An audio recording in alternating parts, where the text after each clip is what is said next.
Hey everyone, welcome to Cornerstone Fellowship Online. I'm so glad that you're here today. We're fully into December, and that means that Christmas is just around the corner. We have so many exciting things happening, and I can't wait to share them with you actually right now. This Christmas, I want to invite you to join us in celebrating online or in person for Christmas at Cornerstone.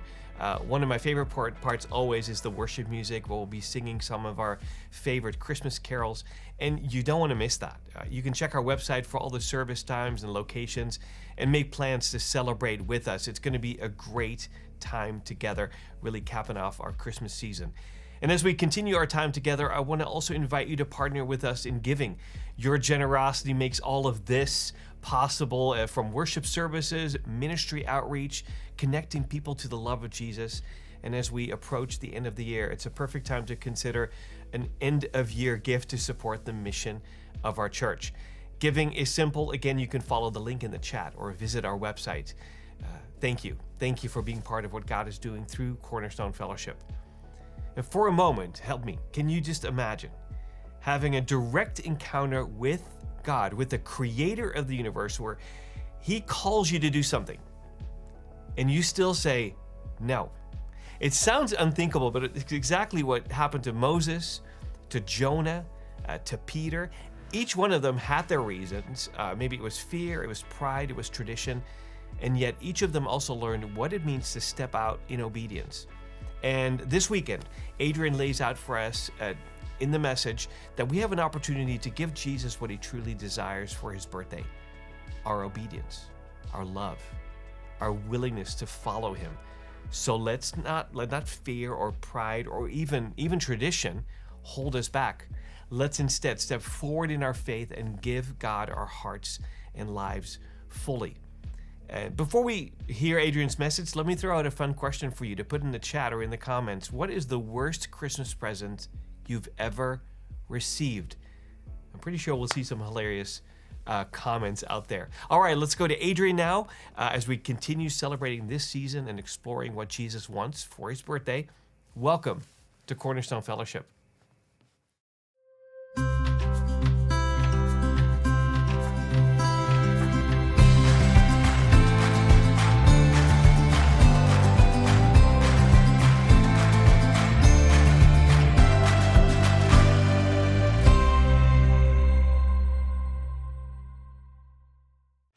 Have you ever gotten a terrible Christmas gift? Did you fake being happy, or did you absolutely show your sadness? I got a Chaps cologne and soap on a rope for Christmas when I was 11. I showed my sadness, yeah. My birthday is right before Christmas, and having a birthday near Christmas means you always have bad luck with presents. A true story.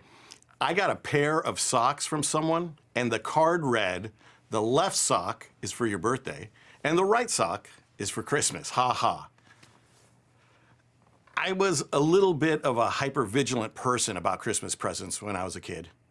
I was the one who would count how many presents everyone got, and I would keep a tab on what I thought was the dollar amount spent on my brothers and my sister, just to make sure things were fair. If you know what someone wants for Christmas or their birthday, don't you want to give it to them? I mean, that's kind of the point, right?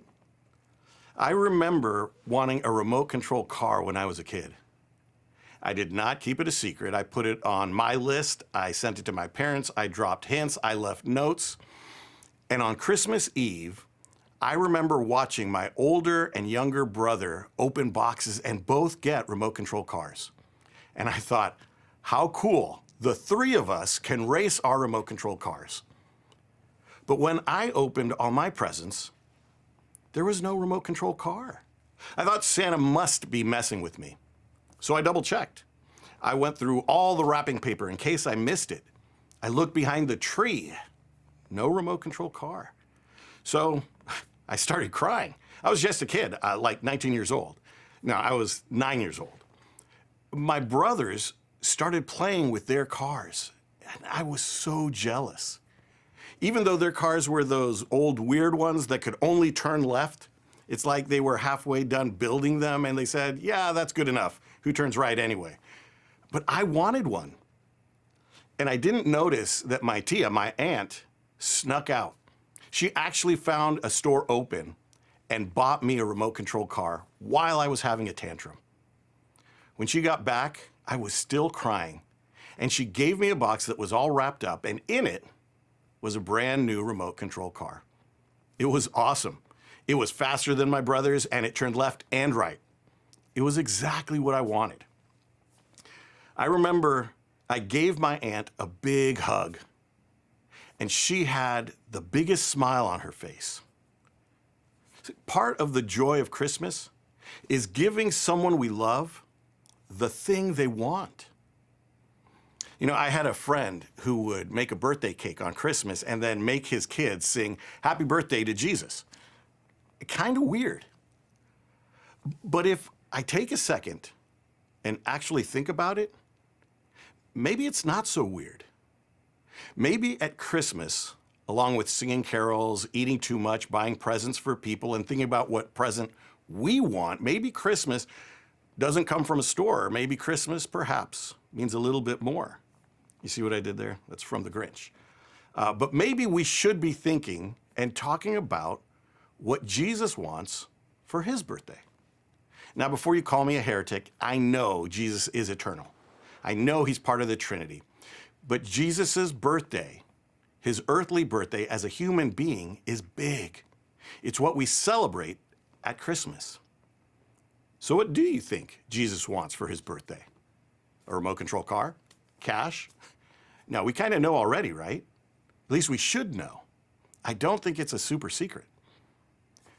But just to be sure, I asked Google Artificial Intelligence, what does Jesus want for his birthday? And Google AI said, Jesus wants people to love him with their whole being and to love their neighbors as themselves. Jesus also wants people to show their love through actions, such as feeding the hungry, giving drink to the thirsty, providing room for the homeless, providing clothes for the poor, and spending time with the sick and incarcerated. It went on to say, some say that the best gift to give Jesus is one's heart and life. When God has a person's heart, they will find it joyful to give him their time, talents, and treasures. Holy cow, that's pretty good. For AI, that's pretty close. I mean, maybe I shouldn't be so afraid of robots taking over the world. It might not be that bad. But I'm not ready to just trust Siri with my faith. I mean, she still can't pronounce my name. So how can we be sure what Jesus wants? Well, just like I did as a kid, Jesus tells us. He doesn't keep secret what he wants. Over and over again, Jesus tells us. He's been saying it since the beginning. Last time, Steve talked about how we're preparing for Christmas by looking at Jesus' life in reverse. We talked about how we celebrate Christmas because of Easter and the resurrection. Today, we're talking about Jesus' teachings. Not everything, but the biggies. The things Jesus said to guide and direct us. Because part of why we celebrate Christmas, part of why we celebrate Jesus being born, is because of what he taught us. How Jesus taught us a new way to live.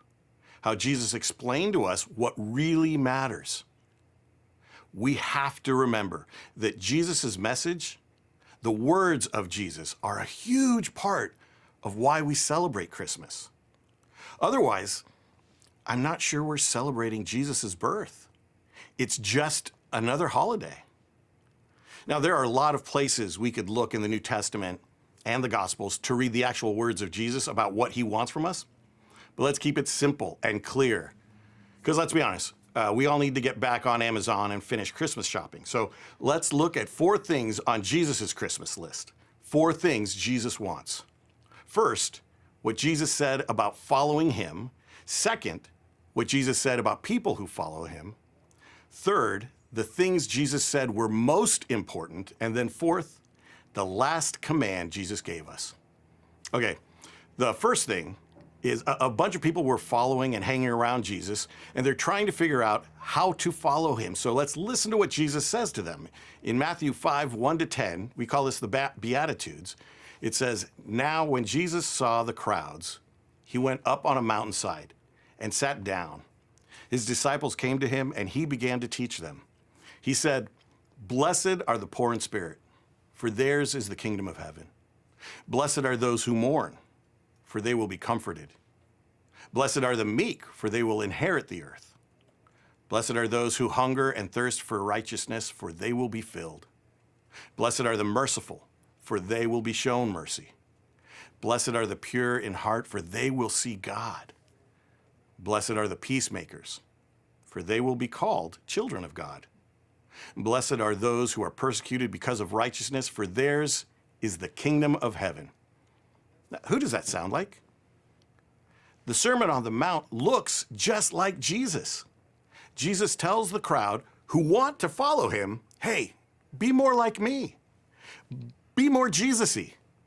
He describes what that process looks like. Jesus said, these things will make us happy and blessed. Poor in spirit, that means humility and dependence on God the Father.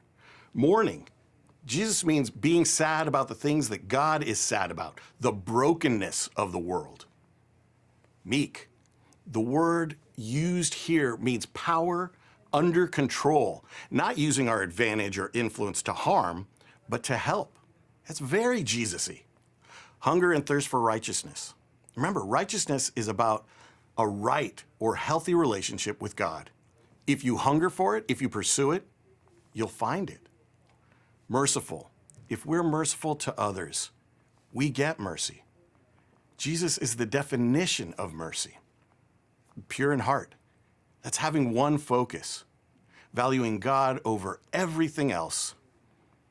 Peacemakers. Jesus' mission here was to bring peace between us and God. Persecuted. People lied about him, hunted him. He was beaten and crucified. See, Jesus wants us to be more and more like him, and he's telling us what that process looks like.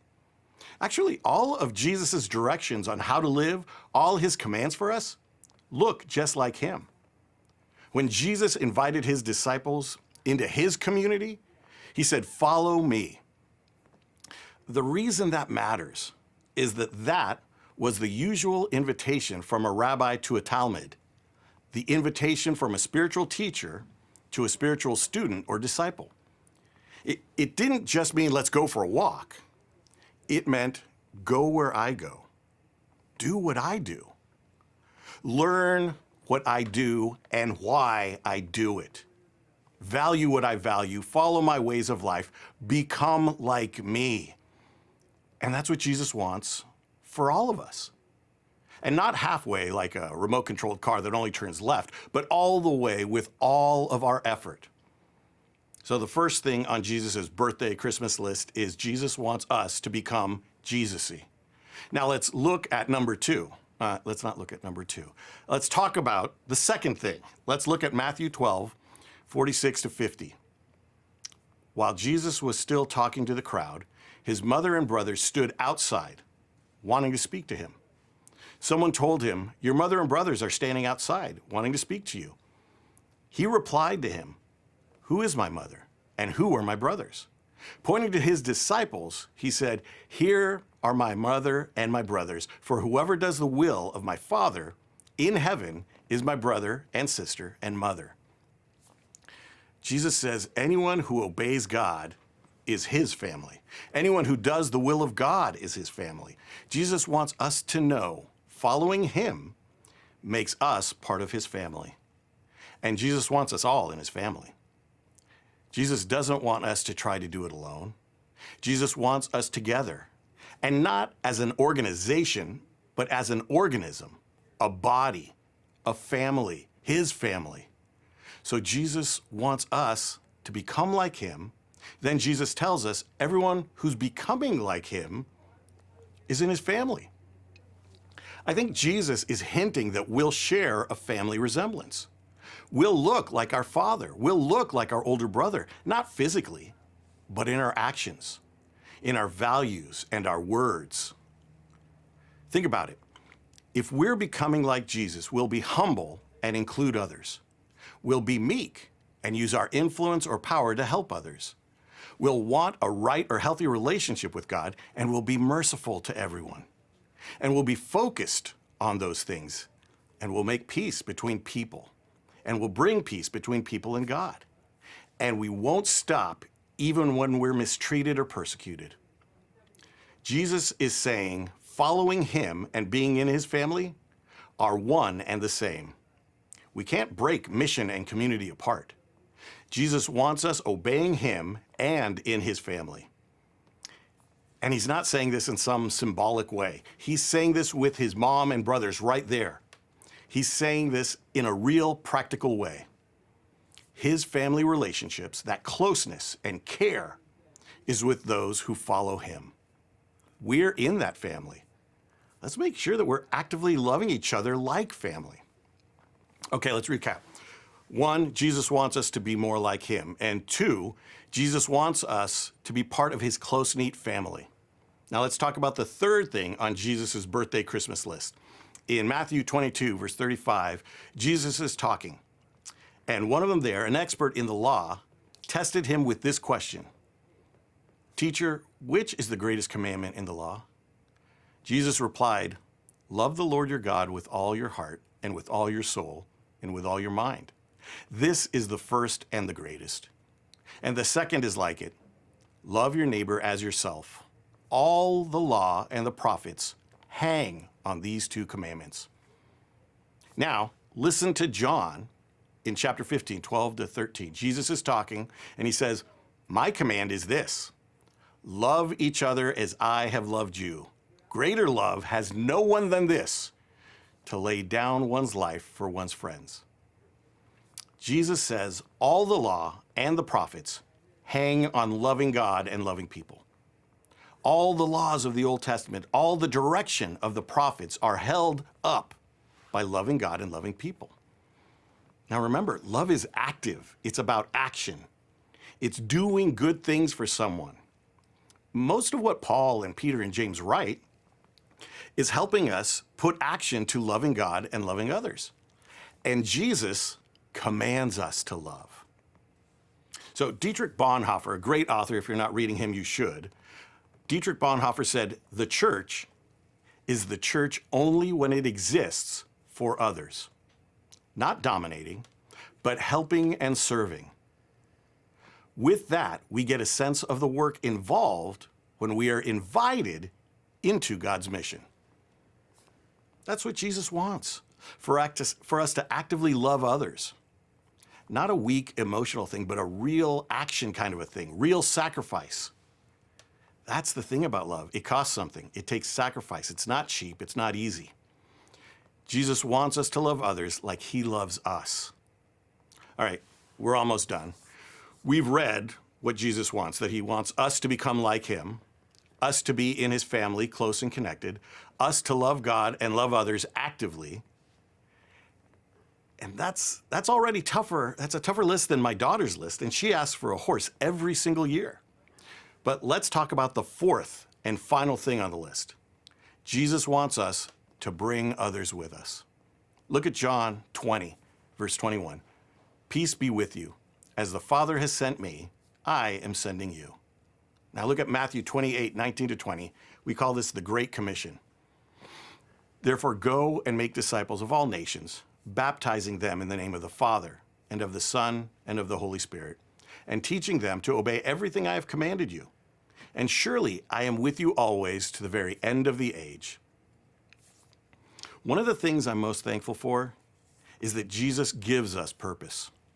In the same way God the Father sent Jesus on a mission, Jesus invites us to join him in his mission, to be his family, to become like him, to actively love everyone, and to bring others along with us.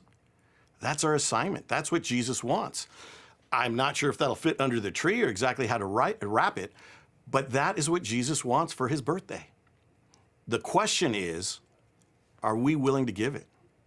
This Christmas, will we give these things to Jesus? And I don't think that Jesus just wants it in December.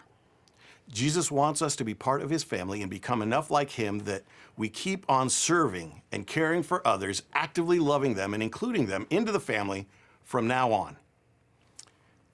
I'm going to pray that I do that year round. Since we're in the same family, I'm going to pray that this Christmas we do that year round. We commit to what Jesus wants together as a family, as his family. Would you pray with me? Jesus, thank you for loving us first. Your love changes everything. Jesus, help us to become more like you. Help us to include others as we come towards you. Help us to actively love and serve everyone around us. Jesus, help us this Christmas to commit to give you the things that you commanded us to do, not out of obligation, but as a response of love. We pray these things in your name, Jesus. Amen. God bless you guys. We are in part 2 of our Advent series that we call God with Us.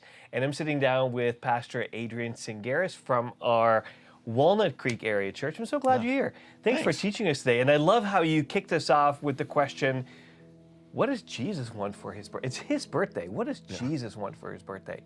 And one line that really jumped out at me from your message is that it is an expensive gift. It's not cheap. Yeah. It costs us everything. Talk a little bit about that, because that's not a very seeker-friendly, it's not a very like join us for this for church, because really Jesus wants everything from you. Yeah, he wants us to be his.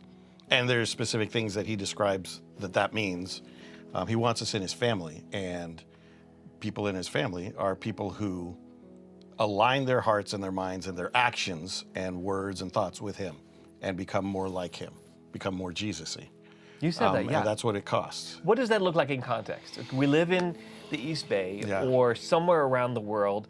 What does it mean to become Jesus-y?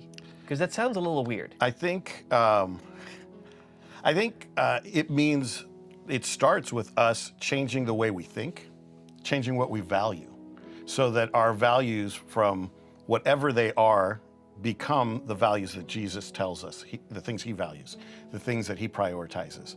And from that, then it's easier to start thinking, what would be the actions that Jesus would want me to have? What would he want me to say? What kinds of things can I do to love someone? And so it starts with the valuing of things that Jesus says, this is what matters. We talked about Christmas, giving, Christmas. Yeah. So how would you align, as people are putting together their Christmas lists, either their giving lists or the stuff that they're going to purchase for others because gift giving is a value, what would you say is a value that from Jesus that we can bring into that process? As we give gifts to other people? Yeah, or as we ask for things. Well, I think two separate questions. I think the thing for me that is interesting is when we give a gift because we genuinely love someone, we start to think about what we're giving differently. It's not just a sweater or a tie. It's something that we want for someone to look at and remember, man, this person who gave this to me loves me. And so that for me has shifted from rather than just an object that you can buy online or something to being maybe a shared experience or doing something for someone or serving someone or having an experience that we do together. This last week in Walnut Creek, we had our Hands and Feet ministry served food to 600 people, gave 700 toys away, and gave groceries and clothing to people that were in need. And what was so cool was I was talking to a father the next day who had brought his kids, and his whole family came, and he said he felt like he had just celebrated Christmas by doing that. And now he's just gonna have a party. And I think that that's one of the things that it started me thinking is, what are the experiences I can have with those closest to me that genuinely honor the values of Jesus, so that we can look at it and say, hey, when I sacrificed something, when I gave, when I served, that was me celebrating Christmas.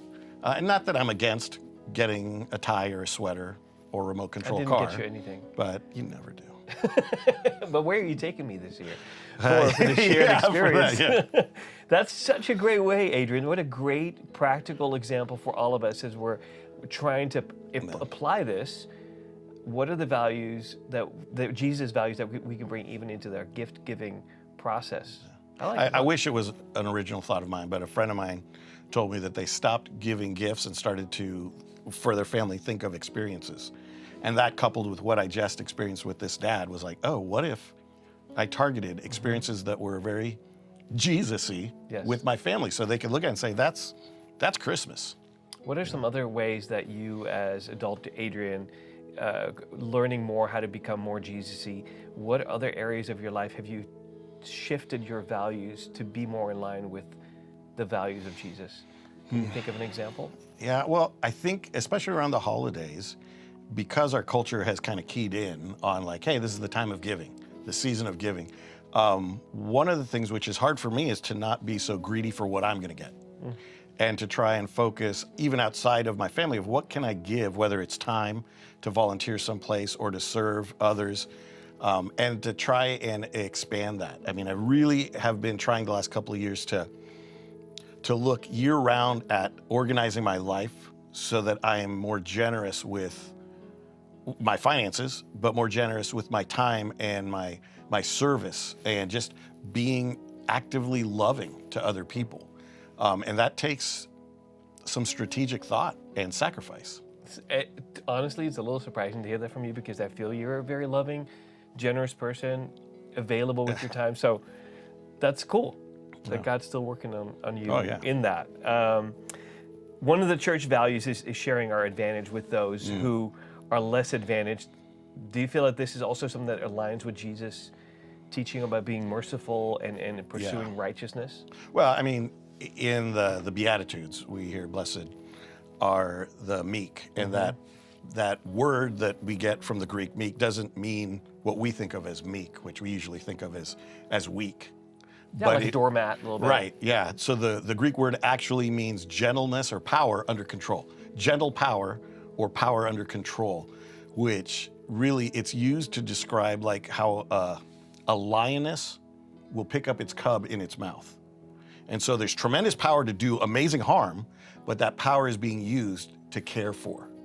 And so I think that that's one of the big areas for me is with the advantages that I have, the influence that I have, making sure that nothing I do, no advantage that I have, am I using to harm, but I'm actually doing the reverse. I'm trying to use any privilege or advantage that I have to help, to care for, to do good for other people. And that in itself takes effort to think about what advantages do I have that I have maybe uniquely because of the culture we live in, and how can I use that? How can I use that strength for someone's good rather than my own good? I love that. And your message was so great, but I think sitting down with you and opening this up a little bit more, it really helps me to remember everything that I do. And I think that's probably true of you as well. When you get to talk about what we're learning, and I want you to just look around you and look at the people that are around you right now, and perhaps you're with your family or you're with friends, or maybe you have somebody that you can text or call, even better, or hop on Zoom with somebody. And let me throw a question out there for you. What is one way that you, or again, if you're joining with others, with your family, how can you give Jesus exactly what he wants this Christmas? That's a question for you today. I'm so glad you were able to join us, and I hope to see you next time.